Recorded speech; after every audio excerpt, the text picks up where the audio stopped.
You're listening to The Artist Athlete, episode 128.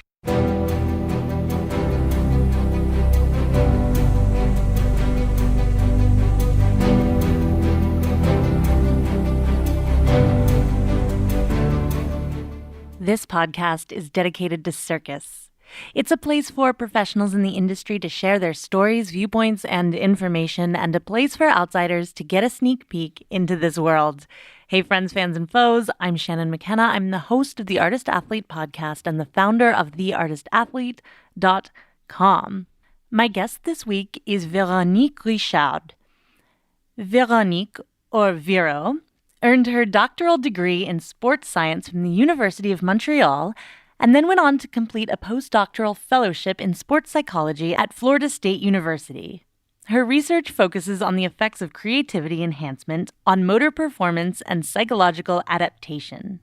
She is currently having a rich and varied performance psychology practice, primarily working as a mental performance coach with different Canadian national teams, for example, water polo, artistic swimming, and individual athletes from gymnastics, figure skating, trampoline, etc. As a mental performance advisor for Cirque du Soleil, Veronique Richard supports artists to optimize their performance and ensure their well-being. Additionally, she is an associate researcher at the Montreal National Circus School, working on several creativity projects. Finally, building on her research and applied experiences, she has designed a program to stimulate creativity, which combines movement improvisation, creative problem solving, and collective ideation. So this interview starts out a little differently. There's a whole section that I talk to in the guests, and then I cut it out before I do the interview. But I couldn't figure out a way to do that for this interview because Vero just jumps in right away. You'll hear what I'm talking about when you listen to the interview. And so I just left it in. It's an example of a little behind-the-scenes thing that I like to reveal mostly on Patreon, patreon.com/theartistathlete. That's the place you can go to find out more about me and how I make this show and a bunch of other stuff too. Oh, and one other thing. If you are interested in doing a workshop on mental performance for circus arts, unfortunately, I didn't have the presence of mind to invite Vero to do that yet, but maybe I will in the future. But I have licensed clinical social worker and therapist Lacey Lana from episode 54. She's of Yes and Brain. And her and I are doing a virtual workshop. Just go to my Instagram at _artist_athlete, or there is a link in the show notes. And no matter when you're listening to this, you can sign up and watch the replay whenever you want. So check that out. Here's my interview with Veronique Richard.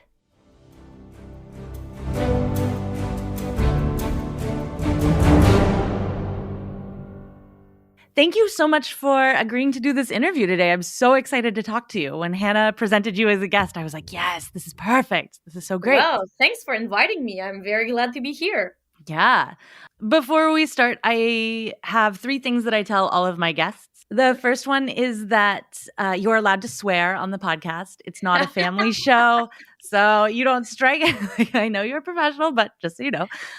The second thing is that this obviously isn't live as I'm recording it. So if there at any time you want to rephrase an answer or you get kind of lost and are like, can we start that question over? You're more than welcome to just say that and we'll take a little pause and I will go back later and edit it. So any ums or long pauses I can take out. And then the third thing is that I'm not a journalist. So if I say something that's incorrect, please don't be polite. Please just correct me because I want the facts on the record, not me being like, so you, I don't know, for example, so you graduated from Florida State in 1962. And you're like, yeah, well, anyway, my research was, it's like, no, that's not right. Things like this. Yeah. Perfect. Can I ask you a question before we start? Totally. Ask me anything you want.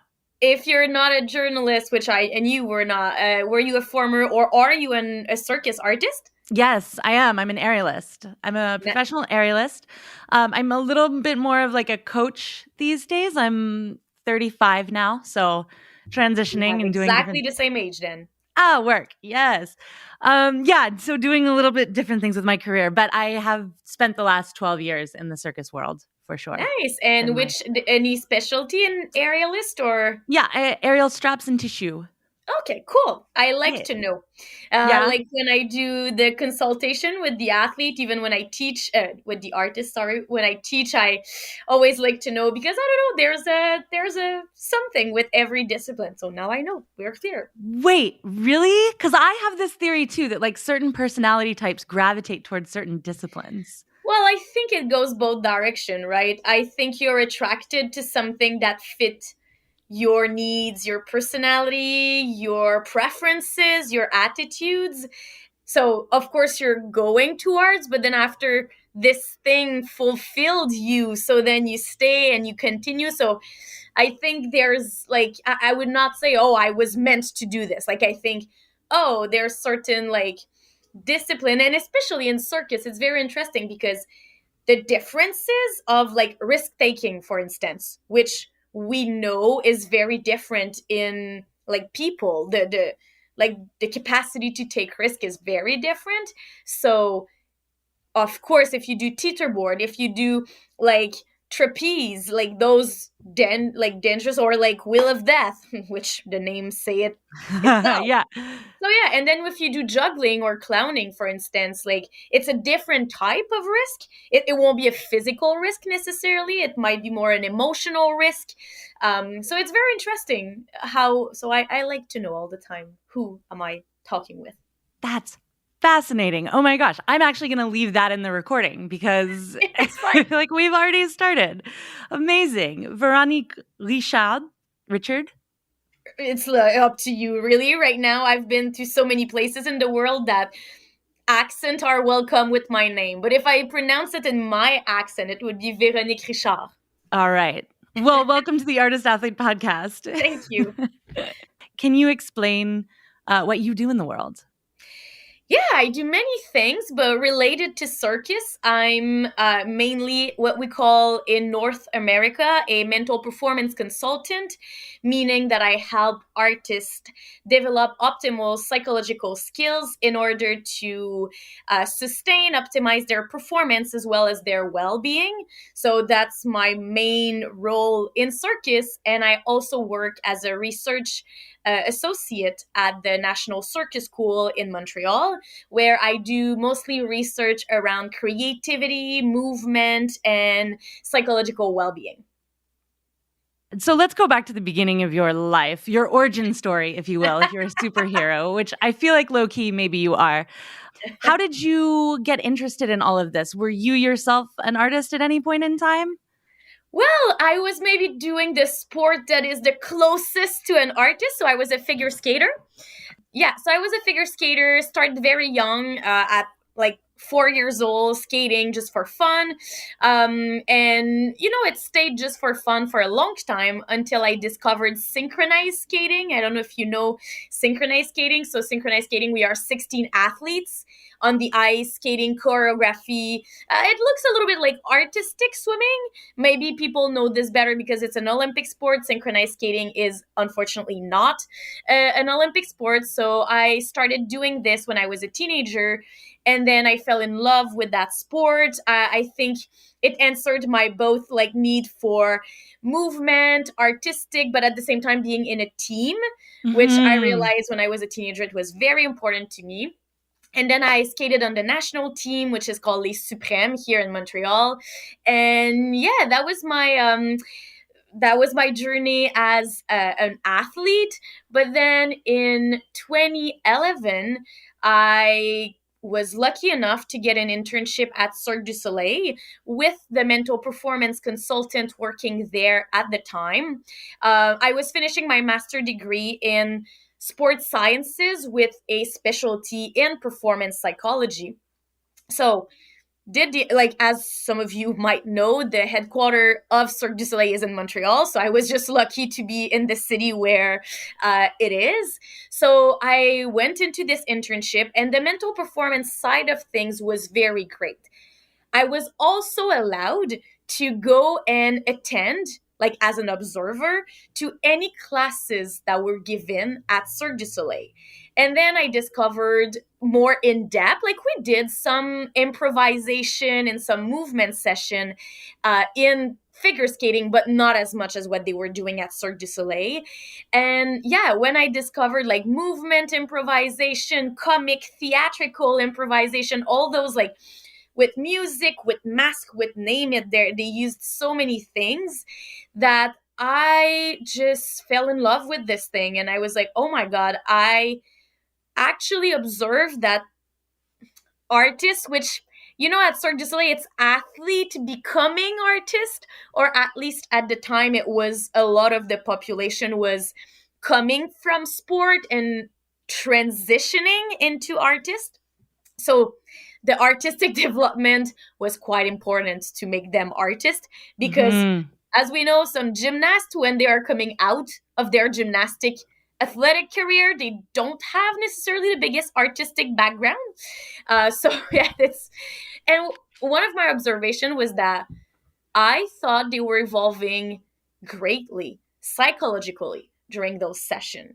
And then I was Aha. like, oh, I want to test this. I want to test whether my observation are actually like measurable. So I asked two of the Cirque du Soleil professor if they would be willing to bring their intervention into sport. So I gathered a group of 9 figure skaters, and for 20 hours, so during 10 weeks, 2 hours per week, they were provided with this intervention, which was mainly based on theatrical and comic improv. And I was measuring psychological skills such as self esteem, which we should maybe call this a bit differently, but mindfulness, creative attitude and values. And then from there, I just decided to do a PhD, which I was not planning on. So I did a doctorate degree in the same thing, actually, sports sciences with a specialty in performance psychology. And then I study specifically the role of creativity in developing sport expertise, but then it changed and whatever. So now I'm creativity, movement, and psychological well-being would be 3 keywords that define the research I'm doing. So I can see how you could measure and repeat an experiment about motor skills or movement, right? I could see how you could even do that for maybe self-esteem or psychological adaptation. You could have like a well-being test or something that someone could take every day, or like, over every 3 weeks or something like that, the same test, and see how they're answering over time. But how do you measure or like use creativity in these experiments? Yeah, actually, you point something very important that I'm trying to myself improved for the scientific world around creativity. I think there has been some what we call reductionist approach, meaning that, for instance, creativity is often associated with divergent thinking. So, this capacity to generate many thoughts that are not only original, which mean unique compared to a specific sample of people, they also have to be flexible. So let's say I ask you to generate many ideas around the use of a brick, like a brick for construction. You might go with ideas around the idea of breaking something with a brick, like throwing it in the window so you can break in someone's house, for instance. But you could also have ideas around constructing stuff. So a brick can be used for constructing stuff. But then you can have really original ideas about creating arts with bricks and maybe destroying the brick in many little pieces and using the little pieces. So this is a task that we call the alternative uses of object. And what they have shown is that divergent thinking seemed to be a good predictor of creative potential. And I think this word is very important when we do measure so-called creativity. I think we should express ourselves more in measuring a creative potential because, for instance, divergent thinking is only one factor supporting creative potential, which is highly cognitive. And for instance, in circus might be less relevant than in a discipline that is more cognitively oriented, for instance. So that was the most popular way of measuring creativity for a very long time, which I agree with you is a very reductionist approach to creativity. And Can I recently I've just I'm sorry to interrupt. Can no I no no just go kind go of summarize what you just said just to make sure that I'm understanding it correctly? go ahead. So, creativity as measured by divergent thinking would be, your example was like a brick. So you would give, let's say, I'm just going to make up numbers, like 100 people a brick. And you would say, write down all the uses that you can think of for that brick.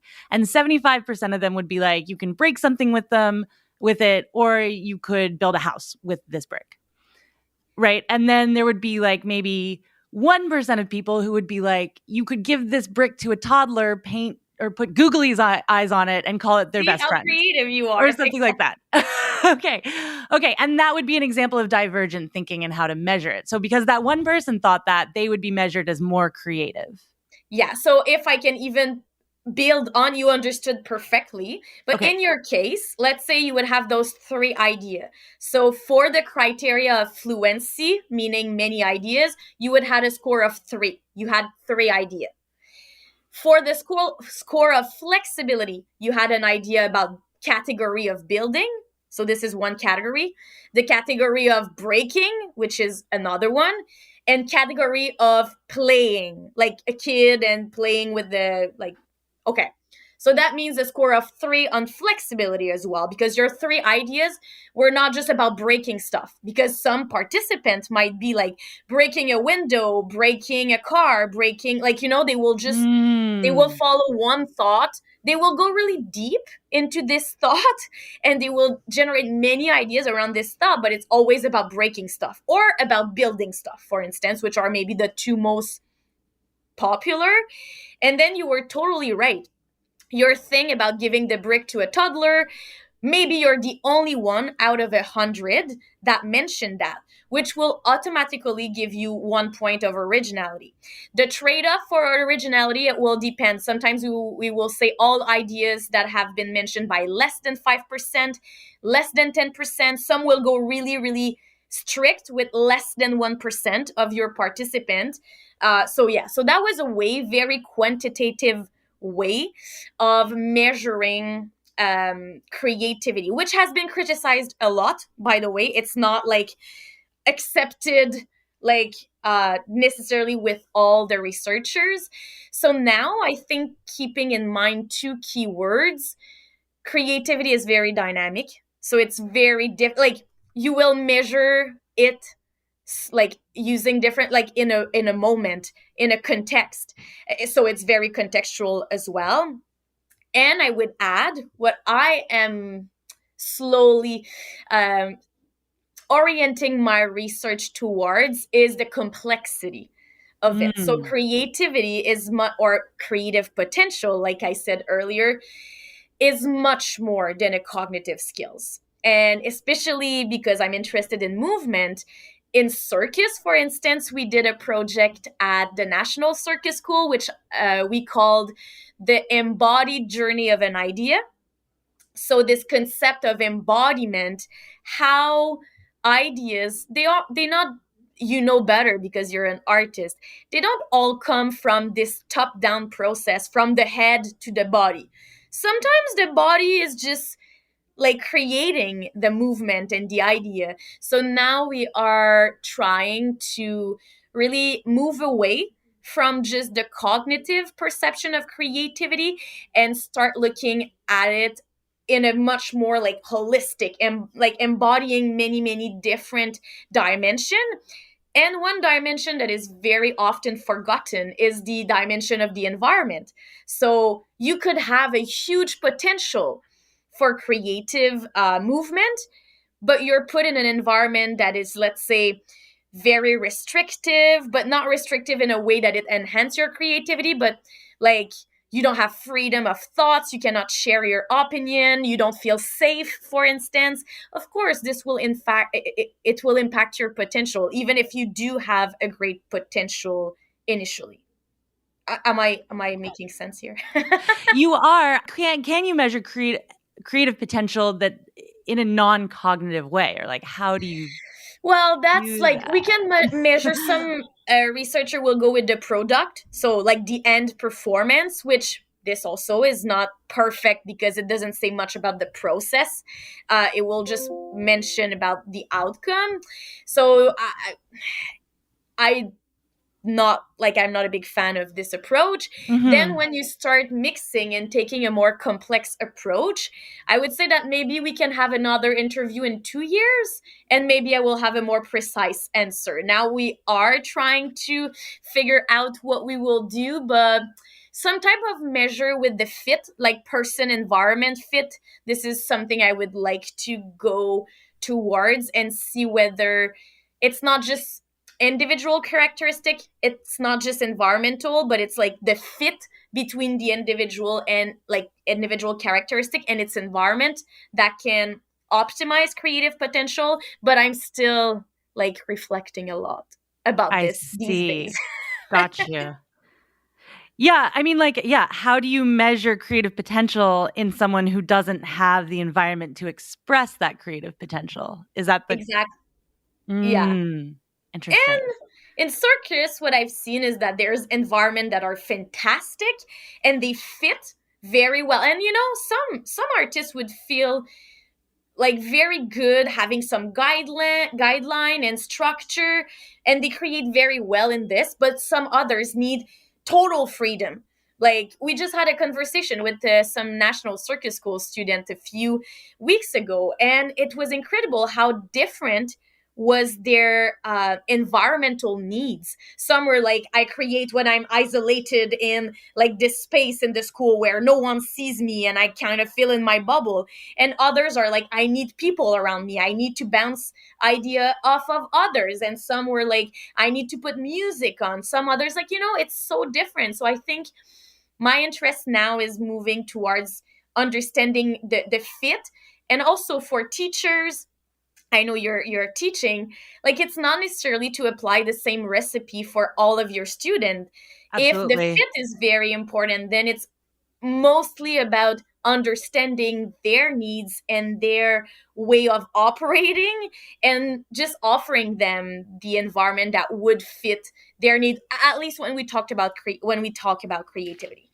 Mhm, mhm, mhm. You mentioned earlier you saw some psychological benefit. You said self-esteem, and then you said that was a poor It's just because in psychology we would not necessarily call self-esteem a skill. This is where Okay. I kind of like, self-efficacy would be much more of a skill because this is more workable. Like you can improve your self-esteem too, but it's a little bit more of a stable trait usually, a little bit more general also, whereas self-efficacy, which we call usually in the familiar language like confidence, self-efficacy is the scientific term for confidence.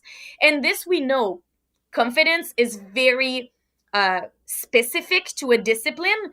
I'm sure like you can relate to having a high level of confidence in aerial, because you told me you were an aerial artist. But then if I put balls in your hand and I'm like, hey, juggle with 5 balls, oh, see your face, you're like, nope, Nope. Nope, I not don't today. believe I can do this. Exactly. So your confidence here would vary a lot between two disciplines that belong to the same domain. It's still circus, but then in like aerial, you're like, hey, have good confidence in my skills. But in juggling, you're like, not really.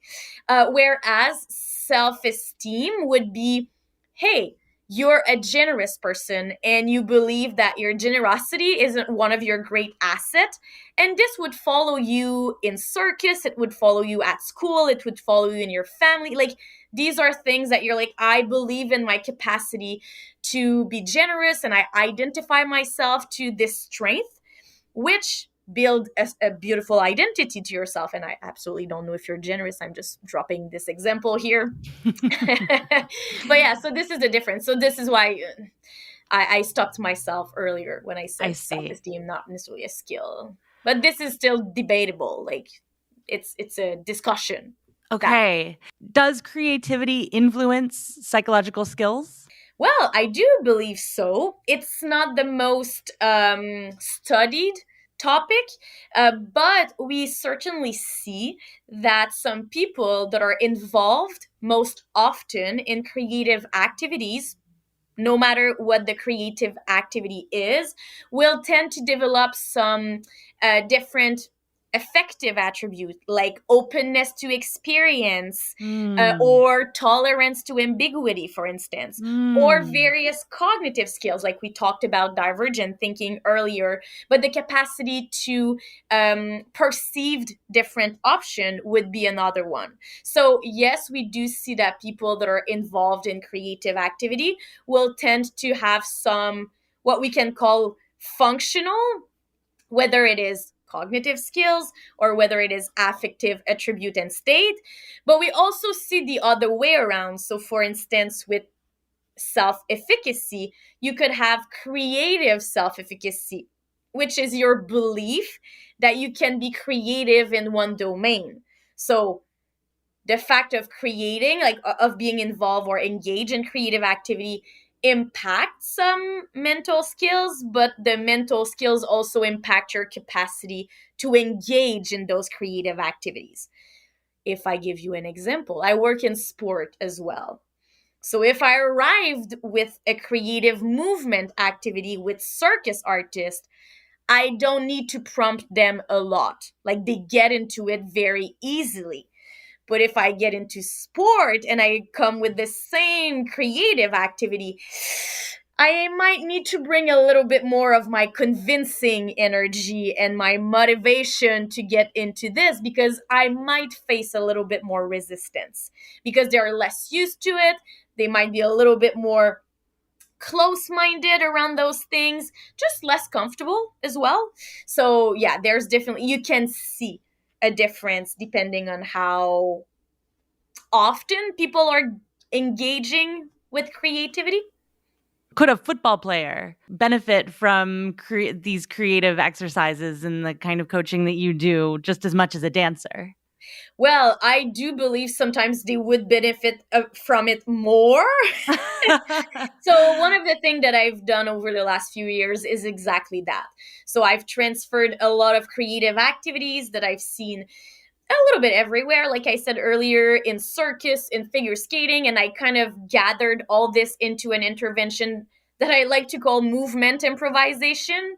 And I do this not only with athletes, but I do this with coaches, sport coaches, which is very interesting because like sport coaches can tend to be a little bit resistant to change, and like they have their way to success, and sometimes allowing them to explore maybe there's other ways, but so far it has been great. Like I think they like doing things that are different. They are not comfortable doing it, and the first 30 minutes of those movement activity, I'm pretty sure some would list them in the 10 worst moment um, of their professional career. But after that, I mean, they chill out a bit and they get into it, and that's, but when I do this with circus people, it's like automatic fun, pleasure, engagement. And yeah, what most, again, it's, I speak on average because Right. there's also sport people and sport coaches that just dive into it and are loving it from second one. It's just on average it's less frequent. You talk so much about the psychological benefits of creativity, how it can impact your mental health. If that's true, why do you think that so often there is this cliche or this Mhm. thought that artists are depressed, suffer from mental health issues? Yeah, well, it's a little bit like anything. We often like this sensationalism. Yeah, I'm not sure I pronounced that super well. uh, Sensationalism, but yeah, I got yeah, you. and I got you. like they have done studies about that. And like, yes, there was really popular cases where some artists were indeed affected by psychopathology, and but if you compare to the normal population, this is not more or less. It's just a almost coincidence that those really renowned artists have been Mm. affected by this. Is there some trait, for instance, between divergent thinking, and if you push divergent thinking to such a level, like to imagine so many things, we want people to use this imagination in a safe and like functional way.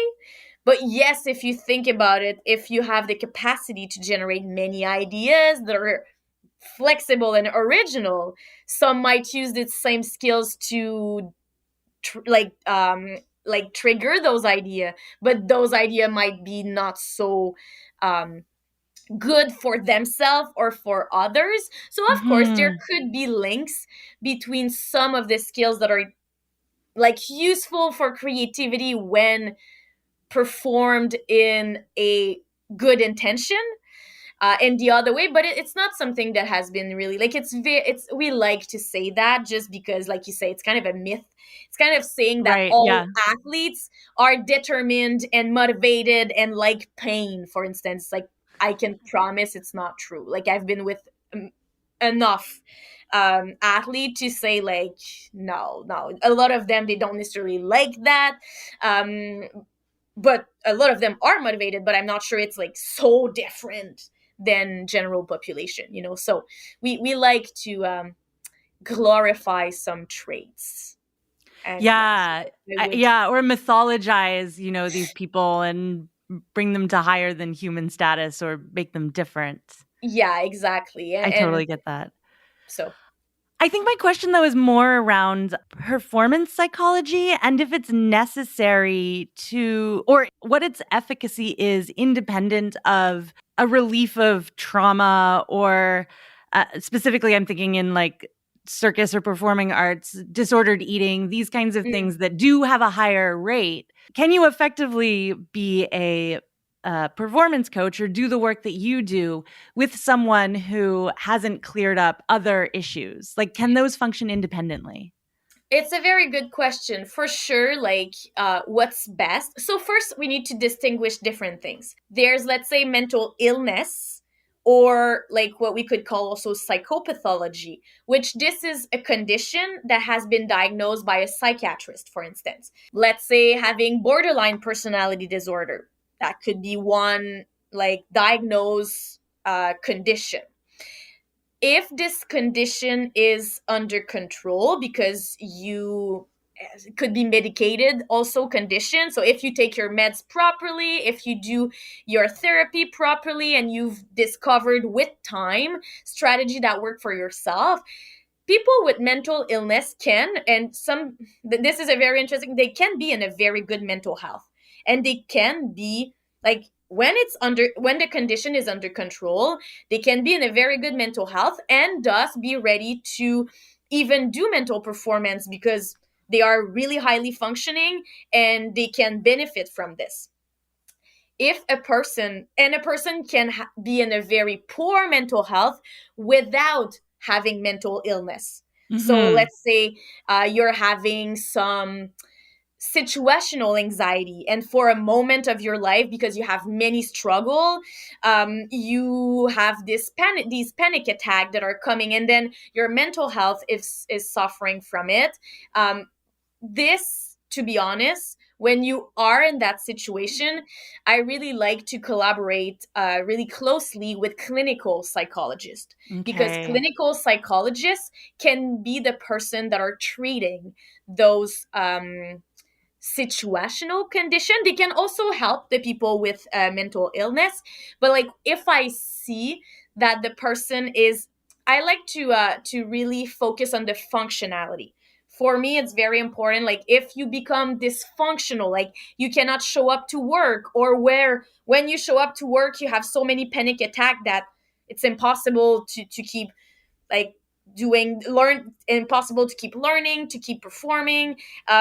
If you have those bursts of anger against all your teammates all the time, this becomes dysfunctional, and then you need to go and have some more clinical therapy, which I'm not providing. Your example with eating disorder was also very good.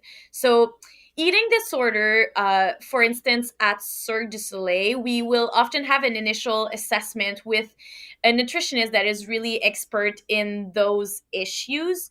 And then most of the time, if the disorder is active, so meaning the person is not eating at the moment or is really in the loop of the active eating disorder, then a clinical psychologist will first start working with the artist until the person can reconnect with the performance environment. It depends how far is the eating disorder, right? Some needs to be sent to the hospital and spend a few time there. Other people will go to the specialized center for eating disorder. Other will be able to remain in their like regular home and like schedule, but with some supervision. It really depends. We've seen like on a continuum, we can see from extreme to still under control. Of course, we know it comes from with a lot of anxiety, more generalized anxiety, which most of the time it will start with some clinical psychology treatment, and then when the artist is going back to the performance environment, or when the eating disorder is not activated or is under control, then mental performance can actually be a very good support. I just had a few weeks ago a very good workshop for us to be even better at helping eating disorder. It was with well, actually, she's working at Cirque, Alexia Desmacar, which is a nutritionist, and Jody Richardson. They have this business called Fuel Performance. Yes, they've been on the podcast actually as well. Yeah, cool. Yeah. Well, Alexia and Jody are close friends. Like Alexia is a very good friend of mine, and she's a very good friend with Jody. So we work like all together with artists, and we try to see who's the best person when to work and make sure that the person is well surrounded and that the need of the person is also answered. That's super cool. Oh, hey there.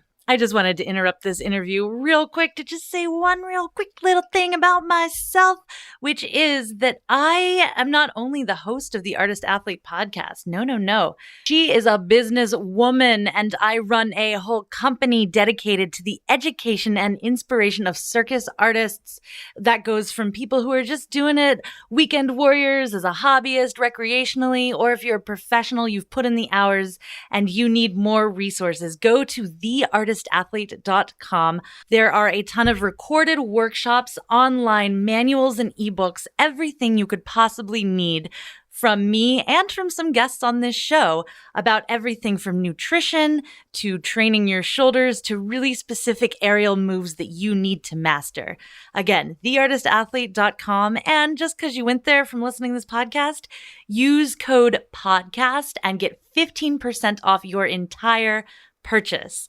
That's right. Theartistathlete.com. Use code PODCAST at checkout for 15% off your entire purchase. And have a great day. Back to the episode. Yeah, I guess I was also thinking about like Simone Biles, right? When she was like at the peak of her career, in Olympics past, where clearly she had some kind of coaching in mental performance and was able to execute. And then the more she, or maybe who knows what the behind the scenes story is, but the more clear she got with what was good for her mental health and not good for her mental health, she realized that like there were times where she couldn't perform because that was better for her. So I'm almost wondering if there are times where like there are strategies that can almost, and I don't know if this is a good thing or a bad thing. I think maybe sometimes it's a good thing, but can circumvent deeper issues in service of mental performance or physical performance. Sorry. Yeah, well, this is an interesting thing. Like, I think culturally in our head, the fact that she did not perform is bad. But why? Like, maybe she took the best decision for her overall health, which I think like if she was not feeling safe and she was not feeling confident that, like, I mean, she's doing big tricks. Like, the danger in these tricks it's not fake. Like, it's real. Like, meaning that you can injure yourself greatly if you don't feel you own your skill was I'm absolutely, and now I'm speculating, so I am absolutely not aware of anything other than what people read in the media, so we've all Right. read pretty much the same thing.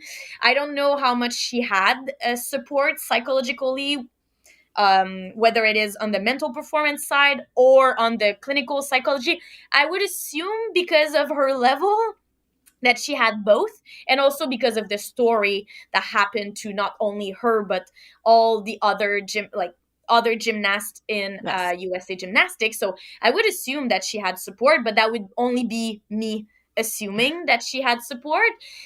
I don't know whether deciding not to perform is only bad. If she was aware enough of her mental state at the moment and decided for her overall safety or health to not perform, maybe it's a good thing. Maybe athlete or artist should have this agency, like this choice of maybe today is not a good day. And I feel that if I do perform, or I force myself to perform, that could be dangerous for me. Of course, if anyone from high level sport listened to this podcast, they would want to kill me because, of course, they invest a lot of money Yeah. for this person to perform at this moment. But maybe the system is wrong too. Like Hmm. maybe the pressure be like coming from this huge investment that we make in athletes, mostly in this case. Like I don't think circus is a little bit more of a community and more of a Yeah, less for of a sure. one person superstar, like more of a like let's do this all together. So Yeah. yeah, I think it's interesting thought to have. Yeah. I love that you say that. Getting back to circus, does everybody, like when you work for Cirque du Soleil and you do this consultation, does every athlete artist who comes through the door work with you? Do people need a mental performance coach at certain times? What who comes and sees you, and when do people know that they should come see someone like you? That's a very good question. So, no, not unfortunately. I would start like this. Unfortunately, no, not every artist that crossed the door necessarily know or will come to me, right? It's a huge business. You need to keep this in mind. I think now, so I started to work with the business in 2016, and there was another consultant before, which kind of still is there once in a while, but like to serve all those artists and do a very good job, according to me, we would need to be minimum five, like Hmm. 5 person, almost full time to cover like it's almost 50 artists per show, and you just need to multiply by all the show. Okay, now it's kind of not so bad because not all the shows are back, but like when we were in 2019 to this like peak of shows, there are some shows that are not even aware that the service exists, to be fully honest Hmm. with you. We did start in 2018 a pilot project to, I see mental performance as a prevention tool, as a prevention service. So we don't have the my boss Brian Bernstein at the time, which was working at the Cirque, like he was always saying, like you don't have to be sick to get better.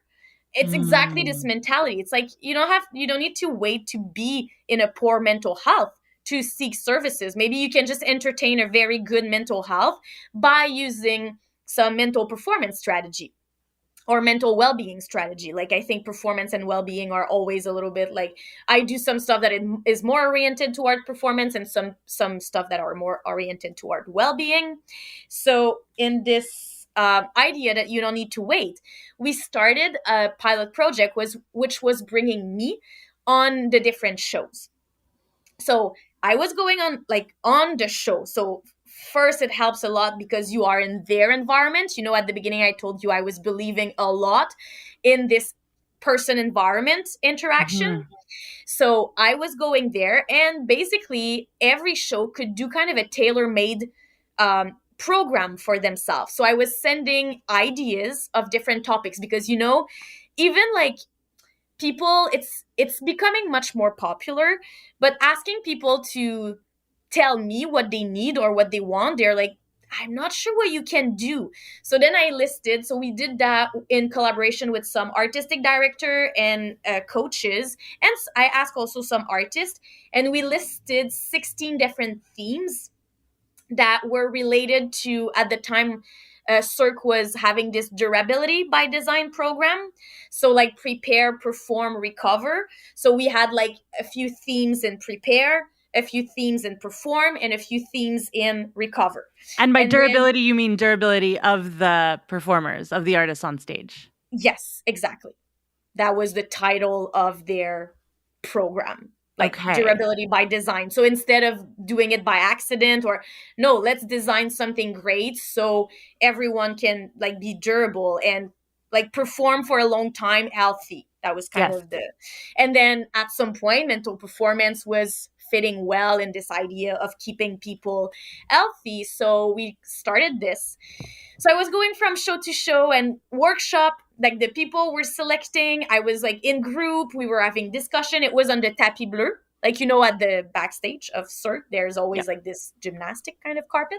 I was just sitting like super openly, no secret. Like we were talking about different mental skills linked to well-being or performance, and that was creating a very cool environment. I was staying 5 days at a time and then moving to another show, and that helped a lot artists to become aware of the service, and they realize that they can all benefit from a little thing. Sometimes the workshop is just enough because it provides a few skills that you can apply.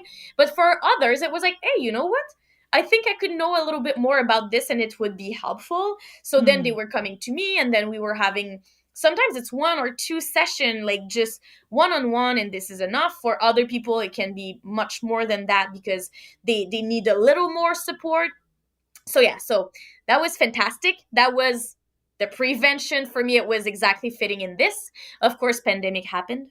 So this program will maybe slowly resume. I'm supposed to go to Florida to drown to life in a few weeks. So hopefully that will be uh, the rebirth of this program. But other than that, to be honest with you, it's a little bit reactive. So when an artist is like, oh, whether something happened on stage, like, oh, like I made a performance mistake and now it seems that I'm overthinking it and I'm doing this mistake often. So then there's a system of referral, so they can talk about it with their coach, their PMed, their artistic director, and then those people, they know that I exist, so they will send a request. Or the artist can be like, hey, you know what? I lack a little bit motivation. It's nothing, but I would like to have a little bit of strategies for motivation. So, can I see the mental performance person? So that can be a reason. It's a stressful moment in their life in circus. Like they have those cues that they need to learn, and it's kind of a bit overwhelming. So I have a lot of this as well. So a lot of different reason. My favorite thing is when it's preventive, but if I'm honest, it's a lot reactive. There is something that must have happened for them to like be in connection with me. But I have to say that now more and more staff that are on shows know that I exist. Therefore, they sometimes are very good at identifying, you know what, let's not wait a few more weeks. Let's bring you right away to talk Mm. with Vero. So then, like, it won't. So a lot of like physio and PMed and coaches are like AD are very good at also kind of, they understood the prevention thing. So now they're a bit better at identifying. For listeners who may not be fortunate enough to yet work for Cirque du Soleil, but still want some of these skills, some of these strategies that you teach in your workshops, what could you tell us? Things to do to help our mental performance. Let's say maybe one with motivation. What would you say is a great skill or exercise, something you could do for motivation? Well, when we talked about motivation, it often goes to goal setting, right? But one thing that I work a lot with artists, especially that motivation, it happened for two. It's weird for two main reasons. Either it's been such a long time that they are in circus and they don't find as much pleasure anymore, or they are new to circus and the demand of the task is so like big that they tend to lose their motivation because they don't feel as competent maybe that they used to. So depending, I work, if it's a artist that has a lot of experience, we will go back to finding your why, finding your values. So I use, for instance, a Japanese concept for the, like, it's called ikigai, the reason for being. And then people can search it on YouTube, on Google, and then you will find those questions that you can ask yourself, and it brings you back to your core values. And can you reintegrate some of those core values in your daily like performance environment? So then we have discussion around this that can be very interesting. Circus artists, most of the time, I like the depth of the reflection. Like they like to think about those things. I have artists that just posted the ikigai on their wall so they can think about it, and like each time they have, oh yeah, true, like I actually value this, or actually I'm good at this, or I actually think the world need that. So these are kind of the question it like ask you to reflect on. So that can be one part of motivation. So reigniting your intrinsic motivation. And on the other side, if some, I say new artists, it can be also like, but it happened with the new, if your focus is too oriented towards like external motivators, like, so right now, a really good example, people are scared to lose their job because they know that there's a lot of people out there waiting and that there's not enough job for everyone, right? So it brings like this stress of doing the job correctly every time, because then you can, like, you have the perception that you could be replaced easily, for instance, which will kind of segue into anxiety a little bit. But when we do that, to have the motivation, or to bring back the motivation to an intrinsic a source, we tend to I try to help artists move away from this outcome oriented goal, like I must perform perfect every night. If I don't, I might lose my job, like this type of thinking. So we bring, I kind of do sign, but we bring the head out of the cloud, like this kind of obsession about the outcome, and we go back to the process. So for instance, instead of focusing on I must be perfect tonight, why am I not focusing on performing with calm, or performing with energy, or performing with, like, so before the show, instead of focusing on the outcome of the show, you focus on the process. So that could be something, which also this type of motivation talk lead into like anxiety. And right now there's a lot of artists that are stressed about, like, it's a job, right? It's their job, they love doing this, and this is something, like, a lot of artists are really passionate about what they are doing, but like the pressure is quite high. And with COVID as well, they often perform with an understaffed. So like a show or an act that should be with 6 performer is down to 4 performers. So then they have to do more tricks than they usually do. So this brings a lot of like pressure on the artist. So this is also something that I work frequently. So yeah, so about anxiety, one of the things that I work a lot, and this could be good for anyone, when you're really anxious, one of the symptoms is that you will bring your focus inside of you. So you will start focusing a lot on the symptoms, like physical symptoms of anxiety.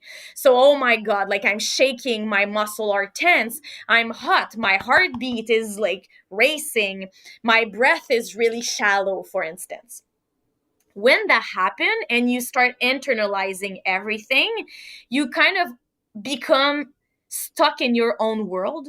And then you start worrying because you are like, oh my God, when I have those physical symptoms, I cannot perform to the best of my ability. And then you start creating scenario for yourself, which are rarely scenarios where you succeed. They are most of the time scenario where you fail. And then it creates this big loop of like, you have symptoms because you're maybe a little bit anxious, but then because you internalize and focus so much on those symptoms, then it leads you to create those thoughts and scenarios that are not real, like they are not existing at the moment.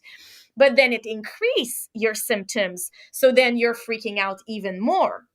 And then if you're freaking out even more, you will kind of like prove yourself right, because you bring yourself in such a state of anxiety that indeed your catastrophe scenarios will, like, the likelihood of them happening will increase.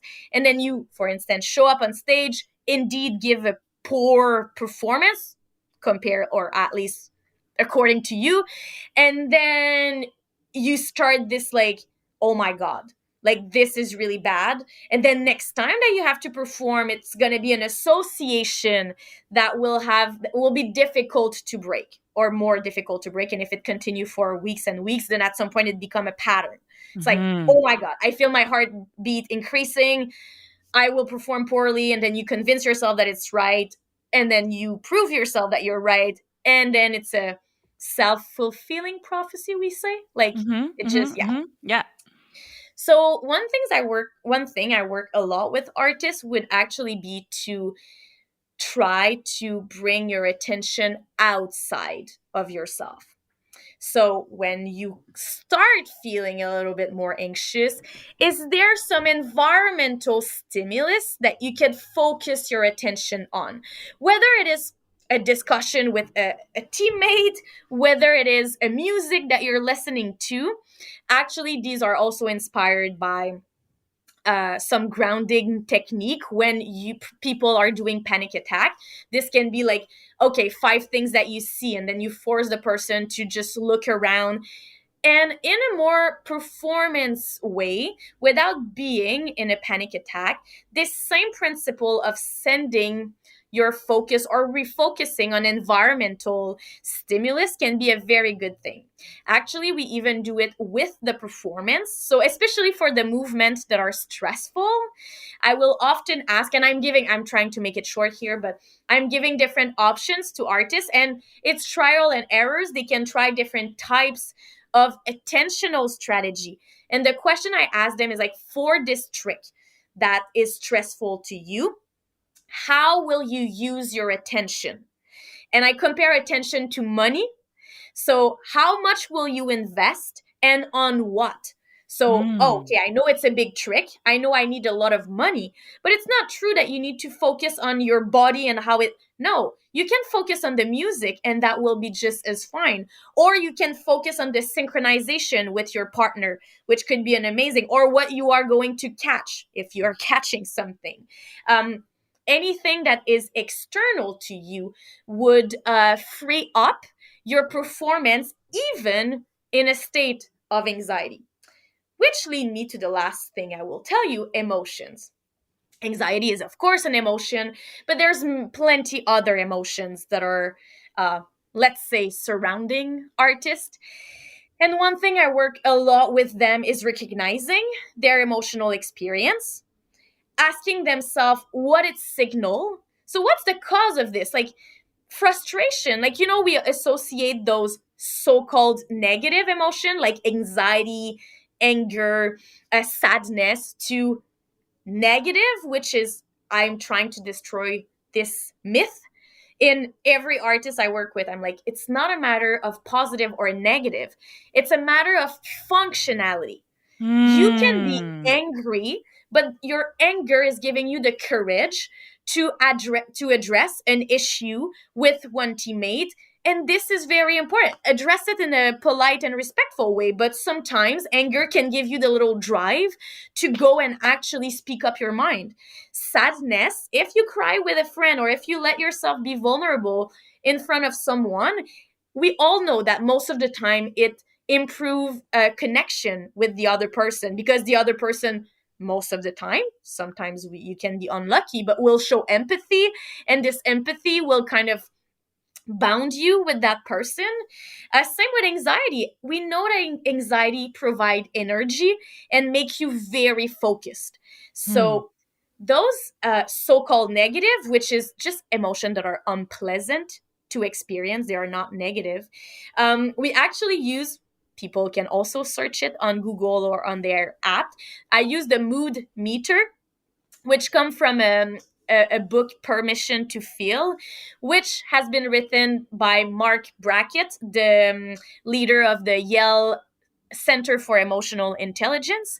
And yeah, so we really work with artists to recognize emotion, to be able to understand what they signal, and also what's the consequence. It's the if the consequences are functional, then your emotion is okay. It's don't need to do much. You just need to use it efficiently. If you feel that your emotion are dysfunctional, like instead of just giving you the drive to address some issue respectfully, you start yelling and losing your shit in front of everyone, and okay, this is not functional. So then we enter and start discussing regulation strategy. But yeah, I could give you hours of classes like that. It's amazing. No, that's so helpful. Because a lot of what you've talked about is, you said, work that from panic attacks or work from, Japanese philosophy, emotional intelligence work, all of this that is, again, like really about people as a whole and just how we are as humans, not even as artists or athletes, but just like what we get into in the world. Is there anything particular that you find necessary when you're working specifically with circus artists, strategies or skills that you have to employ that are different from any other population? I would say not necessarily. It's like we Hmm. are all human at the end of the day, and psychology, it's a science about human functioning. Like, how do we behave and why we behave this way in a specific situation? And yes, there's like, I would say that what's the most specific, or that's a more different about circus, is more the how. And I'm sure I would go in another like I compare, because now I compare from sport, right? Hmm. So okay, maybe the difference is quite important in between the two, so that's why it appears to me that it's a little different. But maybe I would do more dance or music, or and then I would be like, it's not that different. To me, every person that present in front of me is different anyway. Like, that's like, we are all different. There's commonalities, uh, especially in the lifestyle. For instance, of course, talking with a circus artist that perform 10 times a week compared to an athlete that need to prepare for this one competition in like 4 months, and this is like his life, like life in big quotation mark, is at stake. Like, I mean, okay, it's not the same, it's the situation is different, but maybe the person, like, it's yeah, there's nothing like that I would say I only do with circus and it would apply to no one else. I'm like, not really. Like, I think it's especially not like, maybe if I was working more like on the field, like on, like I said earlier, like when I was going to the shows, yes, the way I'm delivering, it's really the way that is different, but it's not necessarily the content so much. I adjust the content, we adjust it to fit the vocabulary, to fit the circumstances, the context, like, but emotion or emotion, like, it's not Mm-hmm. really different where whatever you do, and cognition or cognition, like, it's not very different. And yeah, so no, I don't think there's necessarily one thing that I do all the time and every artist should know. And I don't like to think this way, because then I would go more with a package deal. I'm like, okay, let's see what it's, yeah. It makes you very flexible and creative in your work, I would Yeah, say. and I like that. And even like, I was laughing with the student at the national school because I was like, last year I gave, like, so in third year they have a full, like, in their last semester they have 10, like, 1 hour 75 minutes classes of performance psychology. And last year it was the first time that I gave it, so I was like, okay, it's going to be a lot of work this year to prepare the class, but next year it's going to be like much easier. Mm-hmm. But it's like, even after a year, I revise all my thing, and it's like, oh, I feel like telling it, like, this year, it feels more like that. And it's also like, where is the world at? Okay, now they face more this, or they face more this, or this happened at the school. So I kind of feel like presenting it in a different way, and I do, while staying stable in the like science behind it. The way you're presenting it, I cannot be, I always change the way I present my thing. I cannot be like gonna present the same thing for like 10 years. It's impossible. Right, right. Gotcha. Well, thank you so much for all of the work you do for the community. I know that it's helping people. Well, I need to thank them back, because every experiences with a circus artist, or even a circus like community person, because I've done stuff with technician and like well, musician, which are considered artists as well, and the PMed and the coaches and the AD. I think it's always a bidirectional experience. Like, Hmm, I give, but they give back so much that, yeah, I need to thank them too for that. amazing. Final question. What advice would you give to yourself at the beginning of your career? Wow. I I was not know. expecting that question. So would it be an advice that I would like, I wish I would have that, or just an advice because now I know and I would follow, like, I think it was a good thing to do? What's the difference? Okay, so for instance, I would say an advice that I would have give to myself is like, follow your intuition and grab opportunities, right? But this is something I realize now looking back, that it was very worth it for me to be like that.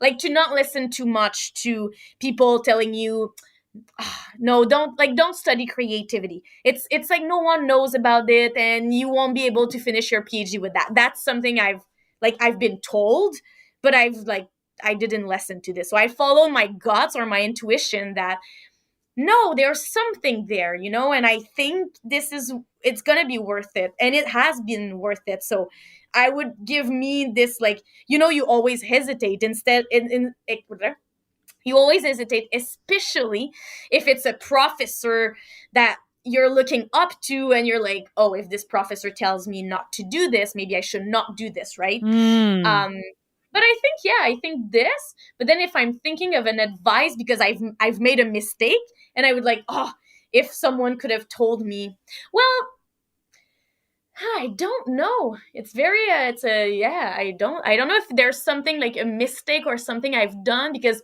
even when I've done mistake, I think they served me in a way, like, you're like, okay, learning from the experience, and yeah, maybe surrounding my, like, not trying to do everything, and be maybe a bit quicker and be at realizing, okay, this is not in my strength area, so Hmm. I need to find someone to cover this up for me. But this, again, like, it doesn't happen at the beginning of your career anyway. You don't have this like, you don't Right. have the Yeah. resources to have, so you kind of do everything. Yeah, I don't know, but yeah, uh, I think keep being curious as well. I think that served me very well. Exploring. It's shocking to me that someone told you not to study creativity. I feel like creativity is such like a hot, interesting, like everybody's it's so trendy. Now, but you need to know, like, I did my PhD. I started my PhD in 2000, like 2012. Mhm. And 10 years ago, it was not in sport. I mean, like, I think Okay, yeah. creativity, it's like in the psychology domain, has been around for years, but in sport and movement sciences, oh god, like, creativity, you can even see in the literature, like, the oldest paper around that, I would say, is like 2005, and there was like not so many. And now, I would say in the last 5 years, the amount of interest around this topic with movement sciences has increased a lot. But when I did it at the beginning, Why do you think that is? I don't know. I think it's very interesting. Even me, sometimes I'm like, why this has increased so much? I think it might be linked with the fact that we've reached a really high level of performance, and now it's like becoming maybe an interest in evolving, like evolving the sports, evolving, like, even in, I think, in performing arts, it should have been around for decades. But so it's very, Mhm. in sport, science is very present, it's very prominent. Like, in every sport organization, you will have someone like me. You would have a nutritionist, you would have like a physiologist, you would have a strength and conditioner, you would have, like, a biomechanic if it's needed, depending on the sport.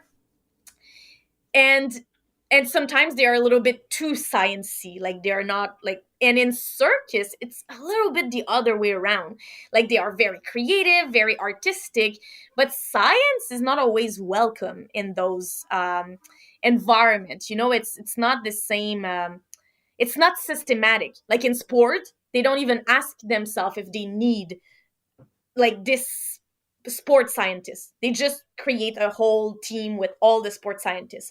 In circus is not a systematic thing. You don't start a circus show and say, on my staff I will hire a mental performance, a nutritionist, a strength and condition. Like, it doesn't go this way. Right.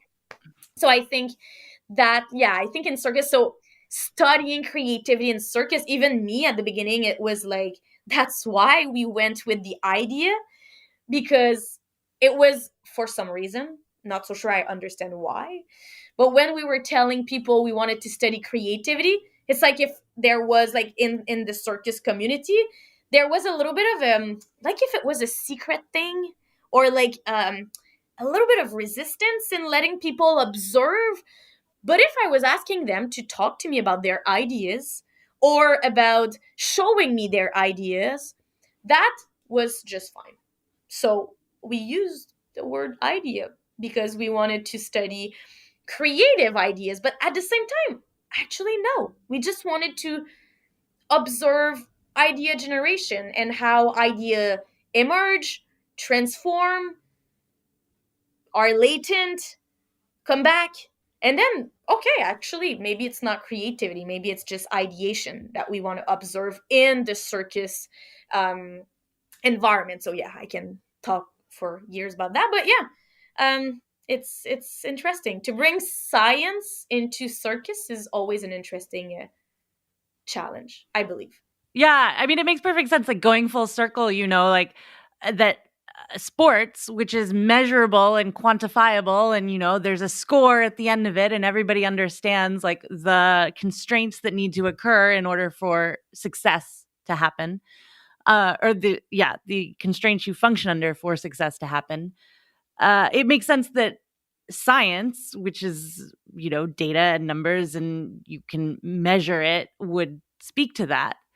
And then something that rejects that, or not rejects, but doesn't have a part in that, you don't perform every night and a judge holds up a score for you, that people would be more weary And of it. I But yeah. also, I think there's a beauty in that. Like, I don't want to, like, I think some domain are made for really like quantitative type of measurement, and I would not want circus to become that. Like, I think there's a beauty Mhm. in this more intuitive and grounded in the feeling, and like, I think there's a beauty in this. That's why also like, I don't use the same research method. So what we did at the national school, like, we did an ethnography, which is very qualitative. Like, I just observed, like, it was nothing measured with numbers. It's qualitative observation with words, and we did a mapping at the end of the journey of an embodied idea, which is like, you need to acknowledge your own biases as an individual. And it's very I think it suits, like, I think it's more a matter, again, to do the full circle, for full circle, the same way we said there's the person and the environment fit. I think sometimes there's also the domain and the science fit. Like, you need to find a good scientific Hmm. approach for each domain, because if you arrive with circus and talk to them about the, like, divergent thinking, like we talked earlier, and that we can measure creativity, they don't buy into this. And I understand why, because they understand deeply that it's complex, that it's dynamic, that it's multidimensional. So for them, if I ask them to do the brick task, they would be like, what is this, like, really? But in other domain, it's okay. It suits the need of the research, and it suits the need of the environment or the domain itself. So I think we just need to find good scientific methods that are fitting, like, the environment or the domain. And with circus, I think qualitative research does fit a bit better. like artists like sharing, so it's good because they have a lot to say and they express themselves well, so you can build a lot, and they have thought about like this a lot, so there's a lot of content. So yeah, so we did an like ethnography was much better for these purposes. So yeah, I think every domain has its science that could fit, just a matter of opening up doors so we can understand better mechanism behind different phenomena. Incredible. Veronique, thank you so much for this conversation today. This was so cool. So many ideas to think about coming out of Well, this. thanks to you. It was really fun talking with you.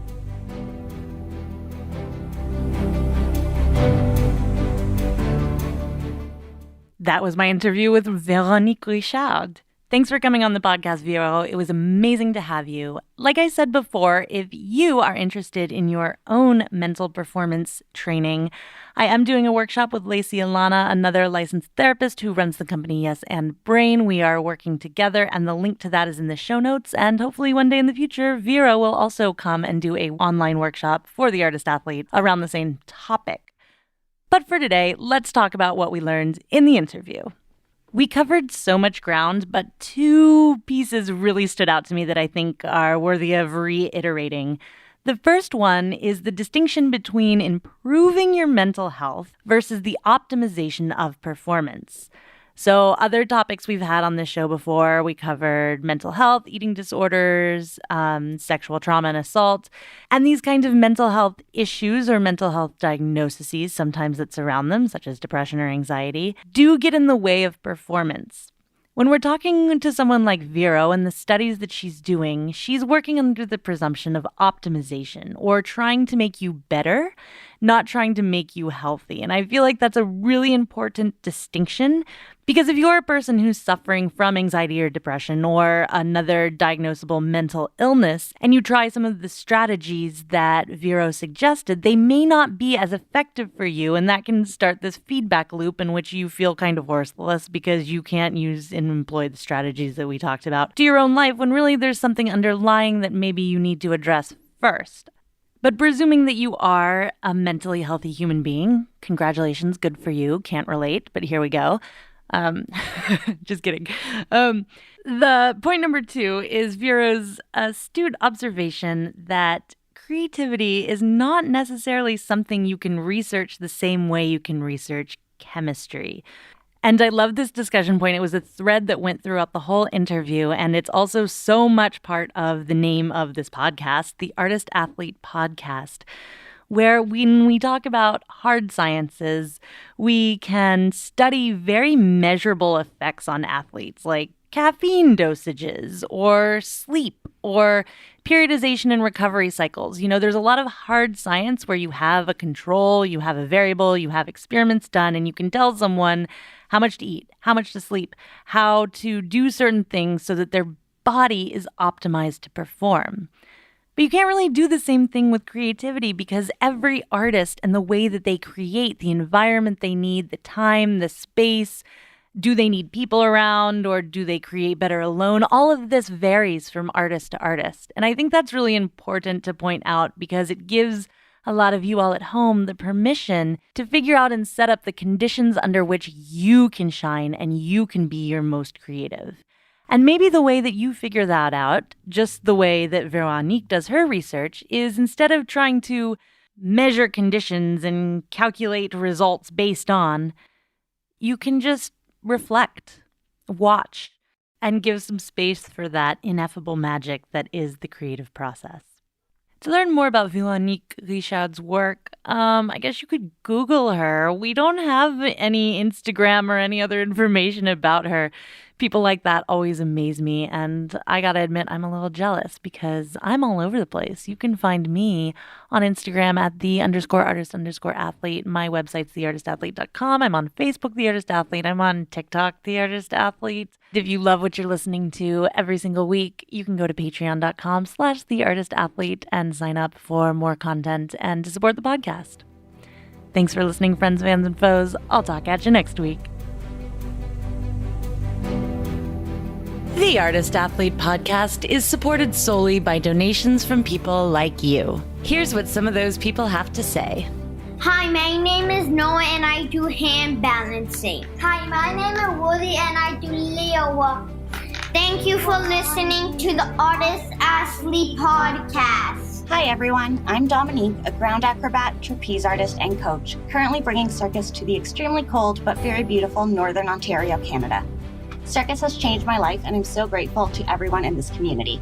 Find me on Instagram at DomUpsideDown or my website domupsidedown.com. Aloha! My name is Beth Russell, and I live on the beautiful island of Maui, Hawaii. I am an aerial artist and movement instructor specializing in chakra yoga to keep me balanced and grounded.